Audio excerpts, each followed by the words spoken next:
Namaskar everyone. After so long, I guess the gap is almost of a year. एक वर्ष का पूरा ये आपका काल रहा जिसमें मैंने कोई भी वीडियो चलचित्र नहीं डाला. सो अगेन आप सबको बहुत बहुत नमस्कार. एंड आज मैं जो आपके आगे पोइट्री बोलूँगी, the title of that poetry is युद्ध नहीं जिनके जीवन में. एंड नाउ आई वॉन्ट कि आप लोग इस पोइट्री का जो ऑथर है, जो इस पोइट्री के राइटर हैं, जो कवि हैं, उनका नाम आप बताएं in the comment section. So without any further delays let's get started with poetry. युद्ध नहीं जिनके जीवन में वह भी बड़े अभागे होंगे, या तो प्रण को तोड़ा होगा या फिर रण से भागे होंगे. दीपक का कुछ मोल नहीं है, दीपक का कुछ मोल नहीं है जब तक तम से नहीं लड़ेगा. सूरज नहीं प्रभा बांटेगा जब तक स्वयं नहीं धधकेगा. कभी दहकती अग्नि के बिन कुंदन भला बना है सोना, कभी दहकती अग्नि के बिन कुंदन भला बना है सोना. बोलो बिना घिसे मेहंदी ने कब पाया है रंग सलोना. जीवन के पथ के राही को क्षण भर भी विश्राम नहीं है, जीवन के पथ के राही को क्षण भर भी विश्राम नहीं है. कौन भला स्वीकार करेगा जीवन एक संग्राम नहीं है. अपना अपना युद्ध सभी को हर युग में लड़ना पड़ता है, और समय के शिलालेख पर खुद को खुद गढ़ना पड़ता है. सच की खातिर हरिश्चंद्र को साकुटुंब बिक जाना पड़ता, सच की खातिर हरिश्चंद्र को साकुटुंब बिक जाना पड़ता, और स्वयं काशी में जाकर अपना मूल लगाना पड़ता.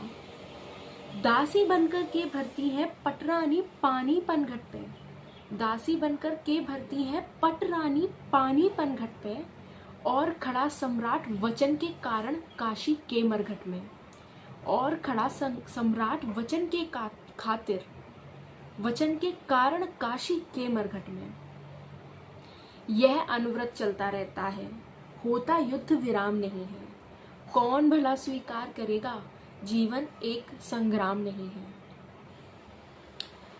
हर रिश्ते की कुछ कीमत है, हर रिश्ते की कुछ कीमत है जिसका मोल चुकाना पड़ता है, और प्राणपण से जीवन के हर अनुबंध निभाना पड़ता है.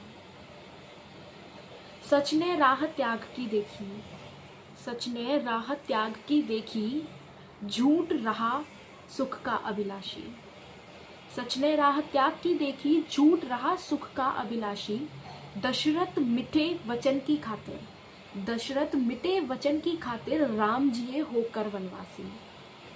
पावक पथ से गुजरी सीता, पावक पथ से गुजरी सीता, रही समय की ऐसी इच्छा. पावक पथ से गुजरी सीता, रही समय की ऐसी इच्छा. नियति के कारण देनी पड़ी नियति के कारण सीता को भी अग्नि परीक्षा. पुनः गई वन को वैदेही, पुनः गई वन को वैदेही, वन का कष्ट स्वयं ही झेला. And now this is the poem where 4 or 5 lines of the poem is still I didn't recite it. But now I want कि आप इस पोएम को कंप्लीट करें in the comment section. And yes remember, आपको बताना है कि इस कविता के कवि कौन थे. Okay, do like share and comment, and please बताइए कि मैं अगली कौन सी कविता आपको पढ़कर सुनाऊँ. बाय.